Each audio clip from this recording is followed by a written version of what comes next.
खरं तर कालपर्यंत सातोडेकर साहेब माझ्या नियोजनामध्ये आजची सभा नव्हती. म्हणजे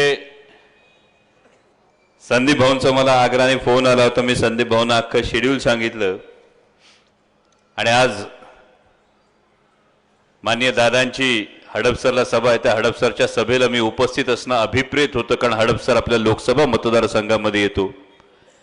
त्यामुळे तिथल्या आमदारांचा आग्रह होता की आपल्या लोकसभा मतदारसंघात दादांची सभा होते, त्यामुळे तुम्ही त्या सभेला उपस्थित असणं गरजेचं आहे. आणि संदीप भाऊ लय हुशार.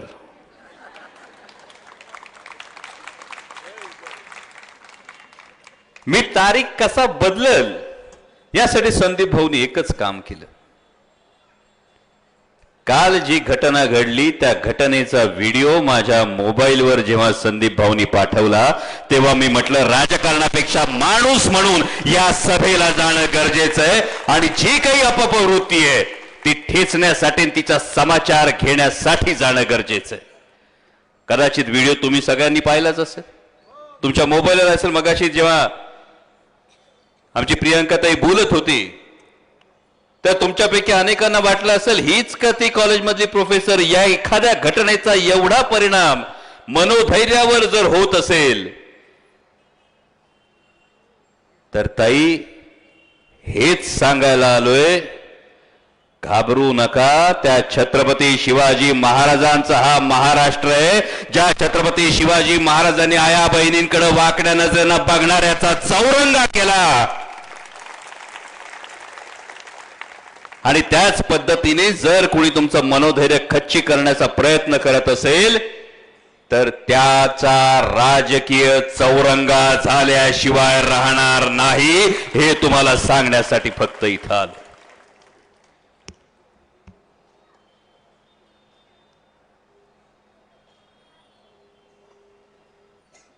कारण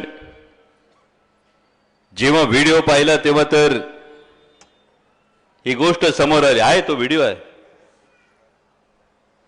जाऊद्या कशाला वेगळा व्हिडिओ दाखवता, काय होतंय असं म्हणतात.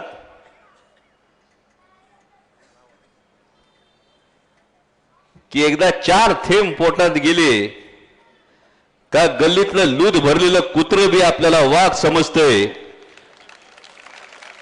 आणि असं कुठलं लूद भरलेलं कुत्र जर आपल्याला वाघ समजत असेल तर फक्त एक गोष्ट माझ्या माता भगिनींनी ही गोष्ट लक्षात ठेवली पाहिजे. जो हल्ला झाला तो फक्त प्रियंकाताईच्या घरावर झाला नाही. जो हल्ला झाला तो तुमच्या प्रत्येकीच्या अस्तित्वावर झालाय. जो हल्ला झालाय तो तुमच्या प्रत्येकीच्या स्वाभिमानावर झालाय. जो हल्ला झालाय तो तुमच्या प्रत्येकीचं मनोधैर्य खचवण्यासाठी झालाय. आणि जी शिवी हसडली गेली ना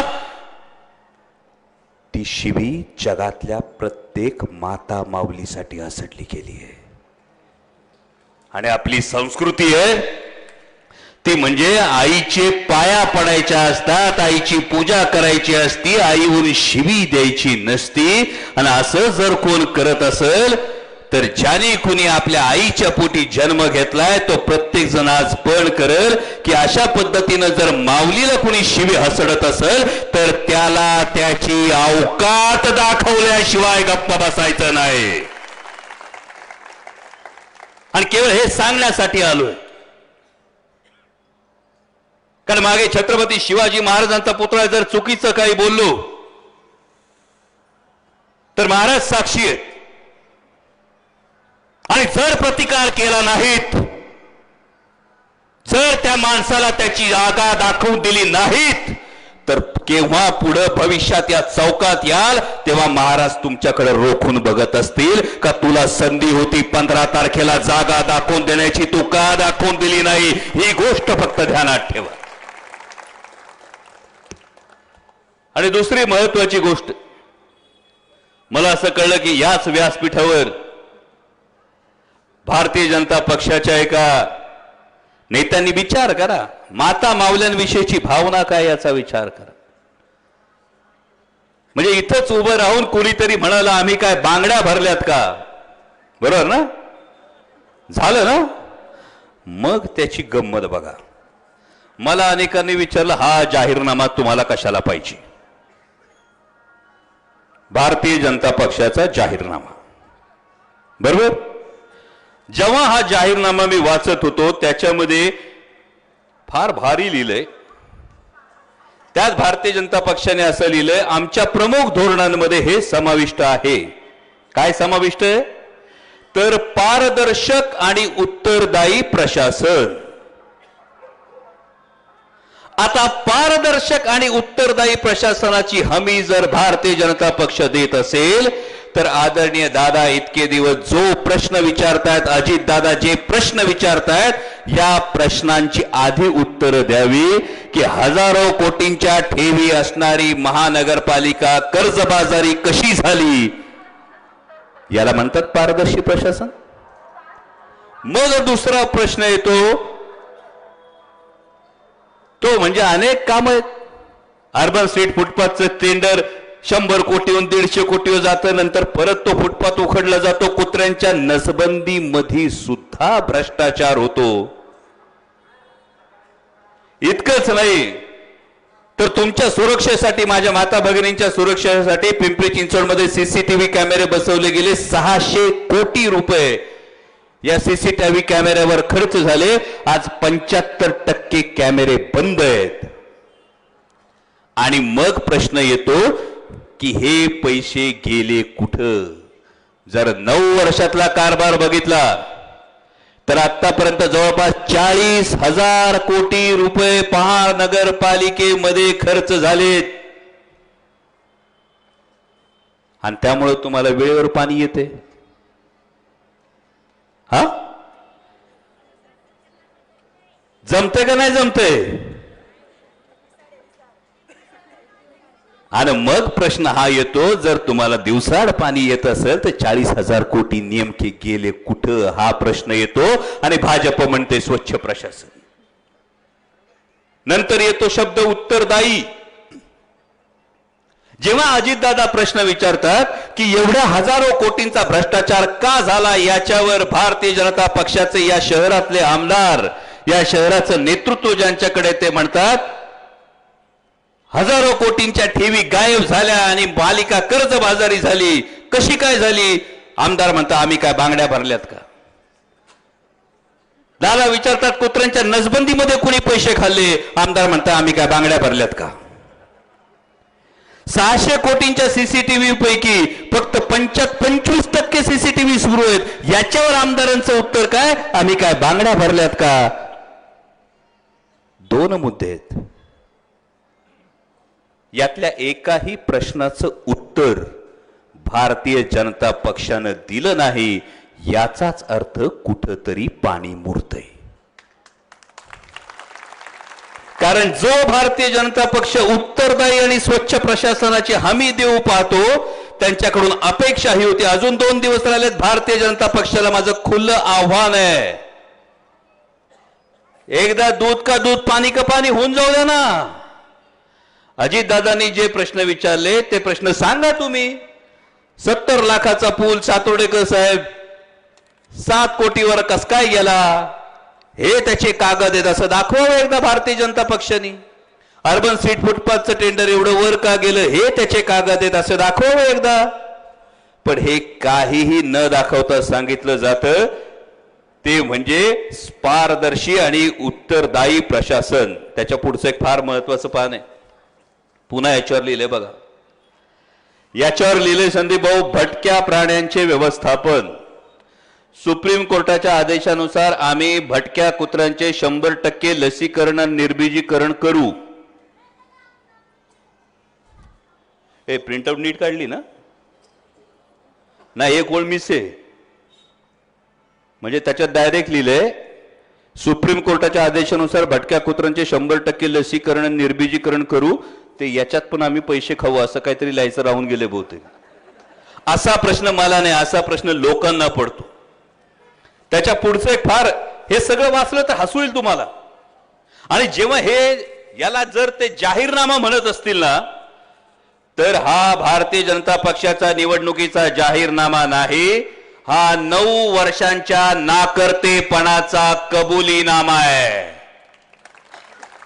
म्हणजे आता जे काय काय सांगतात हा जाहीरनामा वाचल्यानंतर सर्वसामान्य पिंपरी चिंचवडकराला प्रश्न पडला असेल, अरे 9 वर्ष सत्ता कोणाची होती? तुम्ही आता सांगताय पाणी देऊ, तुम्ही आता सांगताय आम्ही याव करू, आम्ही त्याव करू, आणि मग विचारलं जातं मग सत्ता कोणाची होती? यामध्ये एक फार महत्वाची गोष्ट आहे.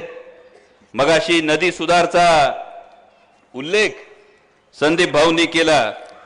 या नदी सुधार प्रकल्पाच्या संदर्भामध्ये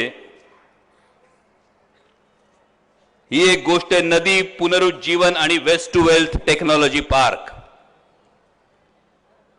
मग भारतीय जनता पक्षाने सांगावं WTE या कंपनीचं गौडबंगाल नेमकं काय आहे? शहरातल्या 19 STP प्रकल्पांपैकी सगळेच्या सगळे प्रकल्प या कंपनीला किंवा ह्याच्या सिस्टर कन्सर्नला कसे आहेत? मावशी, आपल्या घरातलं कोणतरी नोकरीला असेल, आहे का नोकरीला? हा, नोकरीला आहे. धंदा पाणी कोण करते? आहे का कोणी? मग तुम्ही सांगा 2014ला का 2017ला आपलं पोरग नोकरीला होतं, बरोबर? आणि 2025ला त्याच्या नोकरीमध्ये, त्याच्या पगारामध्ये किती पटीने वाढ झाली हो?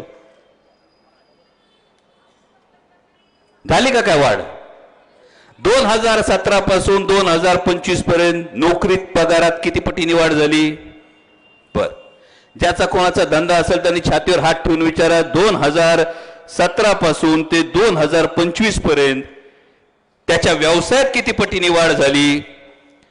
आता गंमत बघा, जो भारतीय जनता पक्ष या नदी व्यवस्थापनाविषयी बोलतो सांगतो, सगळ्या STPचं GIS द्वारे निरीक्षण करून आम्ही नद्या प्रदूषण मुक्त करू, या सगळ्या STPचं काम जी कंपनी करते, या कंपनीचा टर्नओव्हर 2017च्या आसपास 13 ते 15 कोटीचा होता.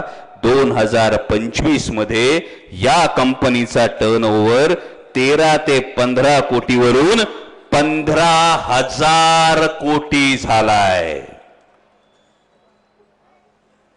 किती? 15 कोटीवरून 15,000 कोटी. आणि मग स्वच्छ प्रशासनाची ग्वाही देणाऱ्या भारतीय जनता पक्षानं सांगावं, उद्या आव्हान देतो, एक थर्ड पार्टी ऑडिट करा. WTEचे जेवढे STP प्लांट या शहरात आहेत, या सगळ्या STP प्लांटचं 24/7 थर्ड पार्टी ऑडिट करा आणि तुम्ही स्वच्छ प्रशासन आहे का दाखवा. आपल्याकडे अनेक जण वारकरी संप्रदायाचे असतील, पांडुरंगाचे भक्त असतील, ज्ञानोबा माऊलींचा गजर करत आमचं दिवस आणि आमचं आयुष्य जात असेल, आणि त्या इंद्रायणी नदीमध्ये जेव्हा जलपर्णी येते, त्या इंद्रायणी नदीला जेव्हा फेस येतो, तेव्हा हीच WTE कंपनी जेव्हा सकाळच्या वेळी फिल्टर न होता मैला मिश्रित पाणी हे नद्यांमध्ये जेव्हा जातं, तेव्हा त्या नद्यांमध्ये जलपर्णी येते, तेव्हा त्या नद्यांना फेस येतो, आणि मग वारकरी संप्रदायाचा हा अपमान भारतीय जनता पक्ष करत नाही का? आणि म्हणून माझा सवाल आहे याच व्यासपीठावरून, आता या प्रश्नाचं उत्तर सुद्धा आम्ही काय बांगड्या भरल्यात का असं असू शकत नाही. म्हणजे WTE कंपनी 15 कोटी 15,000 कोटीवर कशी काय गेली? आम्ही काय बांगड्या भरल्यात का? इंद्रायणी नदी असेल, पवना नदी असेल, यांना जलपर्णी का येते, फेसाळतात का? आम्ही काय बांगड्या भरल्यात का? पण त्या पलीकडे जाऊन या भारतीय जनता पक्षाला हा प्रश्न विचारावा वाटतो, बांगड्या भरणं म्हणजे तुम्हाला सोपं काम वाटतं का? जेव्हा भारतीय जनता पक्षाचा एक नेता या व्यासपीठावर उभा राहून म्हणतो आम्ही काय बांगड्या भरल्यात का, त्यांना सांगू इच्छितो की या महाराष्ट्रातल्या माता माऊल्यांना बांगड्या भरण्यापूर्वी जो वसान वारसा लाभलाय ना, तो मातृत्व, कर्तृत्व आणि नेतृत्वाचा वसान वारसा लाभलाय. हा मातृत्वाचा वसान वारसा राष्ट्रमाता जिजाऊ मासाहेबांचा आहे, कर्तृत्वाचा वसान वारसा क्रांतिज्योती सावित्रीबाई फुलेंचा, नेतृत्वाचा वसान वारसा पुण्यश्लोक अहिल्याबाई होळकरांचा वसान वारसा लाभलाय. आणि तुम्ही याच माता मावल्यांविषयी विचार करा, जेव्हा याच व्यासपीठावर उभं राहून भारतीय जनता पक्षाचा एक नेता जेव्हा म्हणतो आम्ही बांगड्या भरल्यात का, तेव्हा ती त्याची मर्दुमकी गाजवणं नसतं, ती प्रत्येक माझ्या माता भगिनीला एक हीन वागणूक देण्याची ही अत्यंत चुकीची प्रवृत्ती आहे आणि त्याचा निषेध करावा म्हणून मला आज आवर्जून अजितदादांनी सांगितलं की नाही, काल ही घटना याच ठिकाणी घडली, यासाठी आपल्याला जायचं. आणि आता हे तुम्हाला दाखवतो. हे बघितल्यानंतर पिंपरी चिंचवडचं वारं फिरले, बरोबर का नाही? कुदळे साहेब बरं मनापासून असले, कारण सगळ्यांना कळले जिथं साहेबाचं दादाचं जुळले तिथं पिंपरी चिंचवडचं वारं फिरले. आणि म्हणून जेव्हा तुम्ही हे हमीपत्र बघता, या हमीपत्रामध्ये अनेक जुन्या जाणत्यांनी मला सांगितलं, डॉक्टर इथं साहेबाचा फोटो बघितला, बाजूला दादांचा फोटो बघितला, मगाशी संदीप भाऊ म्हणाले काही होर्डिंग बघितले, काही बॅनर बघितले. पिंपरी चिंचवडचा कारभार काय स्थानिकांच्याच हाती पाहिजे असा काहीतरी एक बॅनर बघितला आणि खरोखर प्रश्न पडला, हा बॅनर बघितल्यानंतर सर्वसामान्य पिंपरी चिंचवडकर काय पूजा करत असन का, शिव्या घालीत असन? म्हणजे 9 वर्ष ज्यांच्या हातात कारभार होता त्यांनी त्या कारभाराची काय परिस्थिती केली हे आपण सगळ्यांनी बघितलं. हे मी त्या स्थानिक नेतृत्वाविषयी बोलतोय की ज्यावेळी कारभार होता 2017 पासून जो कारभार होता त्यानंतर काय परिस्थिती झाली आपण सगळ्यांनी बघितलं. जर 4 चाकी गाडी घेतली ताई, नवऱ्याने ऐकलं नाही, नवरा म्हणला ड्रायव्हर ठेवू, आणि ड्रायव्हरनी पहिल्याच वेळी गिअर टाकला आणि धनकन गाडी धडकवली, तर तुम्ही काय म्हणाल? नाही आपला ड्रायव्हर आहे, राहू दे, धडकव धडकव म्हणसान कधी? हा आधी म्हणाल ना खाली उतर बाबा, ज्याला जमतंय त्याच्या हाती स्टिअरिंग दे, आणि मग ज्याला जमतंय त्याचा फोटो इथे. ज्या आदरणीय पवार साहेबांच्या मार्गदर्शनाखाली आणि अजितदादांच्या नेतृत्वाखाली या शहरानं विकासाच्या बाबतीत एक घोडदौड केली. आज दादांनी तुम्हाला साथ घातली, पवार साहेबांनी तुम्हाला साथ घातली. संकल्प 7 पुन्हा सुरुवात. हे 7 आश्वासनं जी आहेत, नळाद्वारे दररोज पाणी, नदी पुनरुज्जीवन, पूर नियंत्रण, ट्रॅफिक मुक्त, खड्डे मुक्त पीसीएमसी, स्वच्छता अभियान, हायटेक आरोग्य सुविधा, डीपी प्लॅन रद्द करणार, पीसीएमसी मॉडेल स्कूल आणि पिंपरी चिंचवडकरांप्रती उत्तरदायित्व देत असताना 2 फार महत्वाच्या घोषणा आहेत. एक म्हणजे जसं लाडकी बहीण या योजनेतून तुम्हाला दरमहा एक सन्मान निधी मिळतो, त्या पद्धतीनं ज्या माता भगिनींनी कौशल्य विकास जो कार्यक्रम आहे तो पूर्ण केला असेल, त्यानंतर बिनव्याजी तुम्हाला व्यवसाय सुरू करण्यासाठी बिनव्याजी 5 लाख रुपयाचं कर्ज हे तुम्हाला दिलं जाणार आहे. आणि त्याचबरोबरीनं पीएमएल असेल किंवा मेट्रो असेल, या दोन्हीमध्ये सगळ्यांसाठी प्रवास हा मोफत केला जाणार आहे.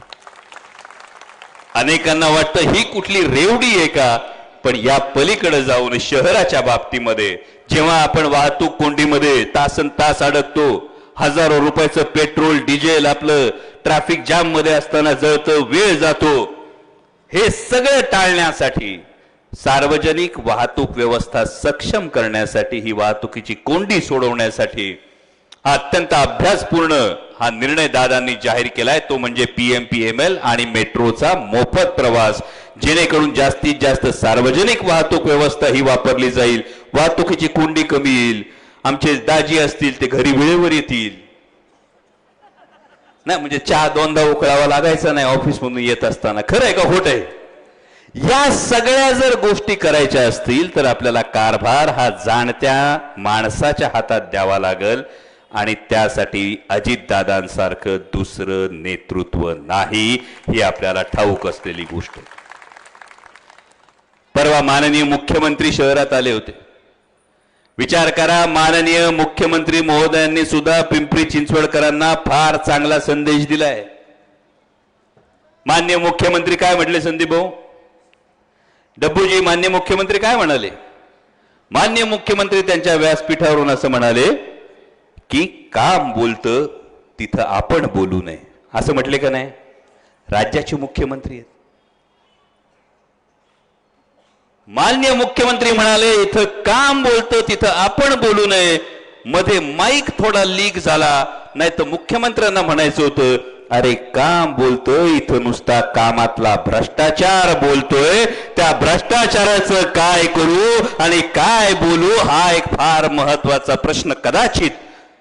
कारण स्वतः मान्य देवेंद्रजी अत्यंत स्वच्छ प्रशासनासाठी ओळखले जातात, पण मान्य मुख्यमंत्र्यांना सुद्धा पिंपरी चिंचवड मधला भ्रष्टाचाराचा कळस बघितल्यानंतर आणि ज्या पद्धतीनं विकास येथली वाट हरवलाय हे पाहिल्यानंतर मान्य मुख्यमंत्र्यांना सुद्धा कदाचित वाईट वाटलं असेल की ज्या राज्याचं आपण प्रतिनिधित्व करतो त्या राज्यातली आशिया खंडातली सर्वात श्रीमंत म्हणवणारी महानगरपालिका ही आज कर्जबाजारी झालीये. जी कोणती गोष्ट हाताला घेतली जाते या प्रत्येक गोष्टीत भ्रष्टाचार झालाय आणि आता त्यामुळेच भाकरी फिरवायची वेळ आलीये. आणि म्हणून अलार्म वाजतोय, म्हणून घड्याळ दिसतंय आणि शहरात तर घड्याळाच्या काट्यावर तुतारी वाजती आणि अलार्मचा आवाज बी तुतारी सारखा येतोय. त्यामुळे आपल्या सर्वांना हीच कळकळीची विनंती आहे की 15 तारखेला मगाशी कोणीतरी लक्ष्मी दर्शनाचा उल्लेख केला. 9 वर्ष सोसलंय तुम्ही, 9 वर्ष हा भ्रष्टाचार सोसलाय, 9 वर्ष हे प्रशासनातली दिरंगाई सोसली, 9 वर्षात ही दादागिरी सोसली, 9 वर्ष ही दडपशाही सोसली. आता ही झुगारून द्यायची वेळ असेल तर मुहूर्त ठरलाय 15 जानेवारी. घड्याळासमोरचं बटन दाबायचंय आणि राष्ट्रवादीचा झेंडा हा महानगरपालिकेवर फडकवायचा आहे. हेच तुम्हाला कळकळीचं सांगणं आहे आणि यासाठी तुम्ही सगळे जण कटिबद्ध व्हाल एवढी विनंती करतो आणि आपली रजा घेतो. धन्यवाद. जय शिवराय.